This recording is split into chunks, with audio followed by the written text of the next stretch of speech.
ರಾಜ್ಯದಲ್ಲಿ ಕಾಂಗ್ರೆಸ್ ಬಿಜೆಪಿದು ಒಂದು ಕಥೆ ಆದರೆ ಈ ದಳದ ಎಪಿಸೋಡೇ ಒಂಥರ ವಿಚಿತ್ರ. ಹಿಡಿದು ಕಟ್ಟಿ ಹಾಕಿದ್ರು ಅನ್ನೋ ಹೊತ್ತಿಗೆ ಮತ್ತೊಬ್ಬರದು ಖ್ಯಾತೆ. ಕಾರಣವಿಲ್ಲದ ಕಾರಣಕ್ಕೆ, ಸಮಯವಲ್ಲದ ಸಮಯಕ್ಕೆ ದಳದಲ್ಲಿ ದಂಗಲ್ಗಳು ಏಳ್ತಾನೆ ಇರ್ತವೆ ಆಗಾಗ್ಗೆ. ಈಗ GT ದೇವೇಗೌಡರನ್ನೇ ನೋಡಿ. ನಿನ್ನೆ ತನಕ KGF ರೀತಿ ಅಬ್ಬರಿಸಿ ಈಗ ದಿಢೀರಾಗಿ ಸೈಲೆಂಟ್ ಆಗಿಬಿಟ್ಟಿದ್ದಾರೆ. ಇದಕ್ಕೇನು ಹೇಳೋದು ಹೇಳಿ? ಇನ್ನು ಈ ನಿಖಿಲ್ ಗಂಡ ಹೆಂಡತಿ ಜಗಳದ ನ್ಯಾಯ ಪಂಚಾಯಿತಿ ಮಾಡೋ ಕೆಲಸಕ್ಕೆ ಸುಸ್ತಾಗ್ತಿದ್ದಾರೆ. ಸರಿ, ಇವತ್ತು ಸಹ ನಿಖಿಲ್ಗೆ ಅದೇ ಕೆಲಸ.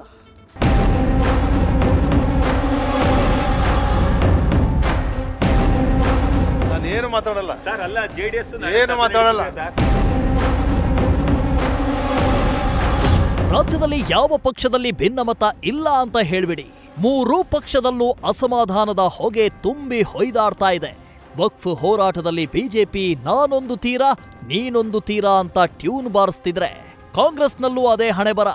ಹಾಸನ ಸಮಾವೇಶ ಯಾಕೆ ಅಂತ ಹಸ್ತದಲ್ಲಿ ಮುಷ್ಟಿ ಯುದ್ಧ. ಅವರನ್ನ ಕಂಡ್ರೆ ಇವ್ರಿಗಾಗ್ತಿಲ್ಲ, ಇವರನ್ನ ನೋಡಿ ಅವರು ಮುಖಾಮುಖಿ ತಿರುಗಿಸ್ತಾರೆ. ಇತ್ತ ಚನ್ನಪಟ್ಟಣ ಸೋತ್ ನಂತರ ತೆನೆ ಉಳಿಸಿಕೊಳ್ಳೋದೆ ಸವಾಲಾಗಿದೆ. ನಿನ್ನೆವರೆಗೆ ಏನ್ ಸದ್ದು ಗದ್ದಲ, ಗುಡುಗು ಸಿಡಿಲು ಅಂತೀರಿ. ಇವತ್ತು ಮಳೆನೂ ಇಲ್ಲ, ಮೋಡವೂ ಇಲ್ಲ, ಎಲ್ಲವೂ ನೀಲಾಕಾಶ. ವರ್ಷಕ್ಕೊಮ್ಮೆ ಶೀತ ಅನ್ನೋಂಗೆ ಮೈಸೂರಿನ ಚಾಮುಂಡೇಶ್ವರಿ ಕ್ಷೇತ್ರದ ದೇವೇಗೌಡರಿಗೆ ವರ್ಷಕ್ಕೊಮ್ಮೆ ಈ ಮುನಿಸಿನ ದರ್ಶನ ಆಗೋದು ಸಹಜ ಅನ್ಸುತ್ತೆ. ನಿನ್ನೆ ಮೊನ್ನೆ ಬಿಸಿ ಪಾತ್ರೆಯಾಗಿದ್ದ ಗೌಡ್ರು ಇವತ್ತು ಏಕದಮ್ ಕೂಲ್ ಕೂಲ್ ತಂಡ ತಂಡ.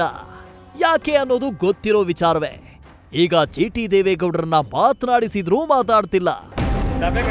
ಏನು ಮಾತಾಡಲ್ಲ ಏನು ಮಾತಾಡಲ್ಲ ಏನು ಮಾತಾಡಲ್ಲ JDS ಪಕ್ಷಕ್ಕೆ ಏನು ಮಾತಾಡಲ್ಲ. ಏನ್ ಗೌಡ್ರೆ, ಏನಾಯ್ತು ಅಂತ ಕೇಳಿದ್ರೆ ನಾನೇನು ಮಾತಾಡಲ್ಲ ಮಾತಾಡಲ್ಲ ಅಂತ ಹೇಳಿದ್ನಲ್ಲ, ಮಾತಾಡಲ್ಲ ಅಷ್ಟೇ ಅನ್ನೋದ. ಕೊನೆಗೆ ಕೈ ಮುಗಿದು ಮಾತನಾಡಲ್ಲ ಅನ್ನೋದ. ಅಯ್ಯೋ ಕರ್ಮವೇ. ಅಲ್ಲ ಗೌಡ್ರೆ, ನಾಳೆ JDS ಸಭೆ ಇದೆ, ನಿಮ್ಗೇನಾದ್ರೂ ಕರೆದ್ರ HDK ಫೋನ್ ಮಾಡಿದ್ರ ಹೆಂಗೆ? ಏನೋಪ್ಪ, ಅದೆಷ್ಟೇ ಕೇಳಿದ್ರು ಬಾಯಿ ಬಿಡ್ಲೇ ಇಲ್ಲ. ಬೇಕಿದ್ರೆ ನೀವೇ ನೋಡಿ.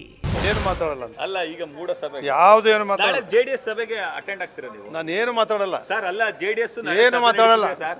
ಸಭೆಗೆ ಅಟೆಂಡ್ ಆಗ್ತೀರಾ? ಏನು ಮಾತಾಡಲ್ಲ. ಅವ್ರ ನೇತೃತ್ವ ಇವ್ರು ಹಿಂಗ ಆಟ ಆಡೋದು ನೋಡಿದ್ರೆ ಮೋಸ್ಟ್ಲಿ ಮುನಿಸು ಕರಗ್ ಹೋಯ್ತೋ, ಅಥವಾ ದೇವೇಗೌಡರು ಏನಾದ್ರೂ ಫೋನ್ ಮಾಡಿ ಮನವೊಲಿಕೆ ಮಾಡಿದ್ರೋ ಏನೋ. ಸದ್ಯಕ್ಕೆ GT ದೇವೇಗೌಡರು ಸೈಲೆಂಟ್ ಅಂತೂ ಆದ್ರೂ ಅದ್ಯಾವಾಗ ಮತ್ತೆ ವೈಲೆಂಟ್ ಆಗ್ತಾರೋ ಗೊತ್ತಿಲ್ಲ. ಏನು ಮಾತಾಡಲ್ಲ ಕರೆದಿದ್ರ ಅಂತ ಹೇಳಿ ಸರ್. ಏನು ಮಾತಾಡಲ್ಲ. JDS ಪಕ್ಷಕ್ಕೆ ಏನು ಮಾತಾಡಲ್ಲ. ಇವತ್ತು GTD ಅವರ ಬಗ್ಗೆ ಕೇಳಿದ್ರೆ ನಿಖಿಲ್ ಹೇಳಿದ್ದು ಇದೇ ಅಮಾವಾಸ್ಯೆ ಹುಣ್ಣಿಮೆ ಕಥೆನೆ. ಅಲ್ಲ ಬ್ರೋ, ಇದೇನು ಮೊದಲ? ಡೋಂಟ್ ವರಿ, ವೈಮನಸ್ಸು ಬಂದಾಗ ನಾನೇ ಸೇತುವೆ ಆಗಿದ್ನಲ್ಲ, ಈಗ್ಲೂ ಆಗ್ತೀನಿ. ಸಣ್ಣ ಪುಟ್ಟ ಸಮಸ್ಯೆ ಇರುತ್ತವಲ್ಲ, ಎಲ್ಲ ಹಿರಿಯರು ಸೇರಿ ಸರಿ ಮಾಡ್ತೀವಿ ಬಿಡಿ ಅಂದ್ರು. ಕೆಲವೊಂದಷ್ಟು ಸಂದರ್ಭದಲ್ಲಿ ಸಣ್ಣ ಪುಟ್ಟ ವೈಮನಸ್ಸುಗಳಾದಾಗ ನಾನೇ ಸೇತುವೆಯಾಗಿ ಕೆಲಸ ಮಾಡಿದ್ದೇನೆ. ಹಿಂದೇನೂ ಕೂಡ ಅವ್ರನ್ನ ಮತ್ತೆ ಪಕ್ಷಕ್ಕೆ ಕರೆತರ್ತಕ್ಕಂಥದಕ್ಕೆ ಹಲವಾರು ಸಂದರ್ಭದಲ್ಲಿ ನಾನು ಪ್ರಾಮಾಣಿಕವಾಗಿ ಕೆಲಸ ಮಾಡಿದ್ದೇನೆ. ಆದರೆ ಇವೆಲ್ಲವನ್ನ ಮುಂದಿನ ದಿನಗಳಲ್ಲಿ ಸರಿಪಡಿಸ್ತಕ್ಕಂಥ ಕೆಲಸ ಪಕ್ಷದ ಹಿರಿಯ ಶಾಸಕರು ನಮ್ಮ ಜೊತೆ ಇದ್ದಾರೆ. ನಾವೆಲ್ಲ ಕೈ ಜೋಡಿಸಿ ಅವ್ರನ್ನ ವಾಪಸ್ಸು ಮನವೊಲಿಸ್ತಕ್ಕಂಥ ಕೆಲಸ ಮಾಡ್ತೇವೆ. ಮೈಸೂರಿನಲ್ಲಿ ನ್ಯೂಸ್ ಫಸ್ಟ್ಗೆ MLC ಮಂಜೇಗೌಡ ಏನಾದ್ರೂ ಮಾಡ್ಕೊಳ್ಳಿ, ನಮ್ಮ ನಾಯಕರು ದೇವೇಗೌಡರು, ಕುಮಾರಸ್ವಾಮಿ, ನಾನು ಹೋಗ್ತೀನಿ ಬಿಡಿ ಅನ್ನುತ್ತಾ ಆ ಯೋಗೀಶ್ವರ್ಗೆ ಹಿಗ್ಗ ಮುಗ್ಗ ಬಯ್ಯೋದ. ತಾಕತ್ತಿದ್ಯಾ? ದಳನ ಮುಗಿಸ್ಲಿ ನೋಡುಮಾ ಅಂತ ಸವಾಲ್ ಹಾಕೇ ಬಿಟ್ರು ನಡಿಯತ್ಲಾಗೆ. ನೀವು ಹೋಗ್ತಾರ ಹೋಗಲ್ಲ? ನಾನು 100% ಹೋಗ್ತೀನಿ. ನಿಮ್ದು ಕೋರ್ ಕಮಿಟಿ ಅಧ್ಯಕ್ಷ ಸರ್ GT ದೇವೇಗೌಡ.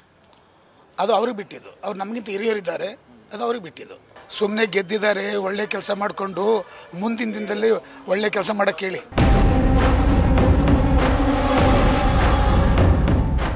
ಈ ಚನ್ನಪಟ್ಟಣ ಸೋತ ಬಳಿಕ ದಳಪತಿಗೆ ಅನುಮಾನ, ಖಾಲಿ ಮಾಡಿಸ್ತೀನಿ ಅಂತ ಆ ಸೈನಿಕ ಬೇರೆ ಹುಳ ಬಿಟ್ಟವನೇ. ಇರೋ 18 ಶಾಸಕರನ್ನ ಉಳಿಸಿಕೊಳ್ಳಲು ದಳಪತಿ ಸಭೆ ಕರೆದಿದ್ದಾರೆ. ಸಭೆಗೆ GTDಗೆ ಕರೆದ್ರೋ ಇಲ್ವೋ? ಕರೆದ್ರೆ ಬರ್ತಾರೇನೋ, ಬಂದ್ರೆ ಅವ್ರ ಪಾರ್ಟಿಗೆ ಒಳ್ಳೇದು, ಇಲ್ಲ ಅಂದ್ರೆ ಸ್ವಲ್ಪ ಕಷ್ಟ ಆಗಬಹುದು.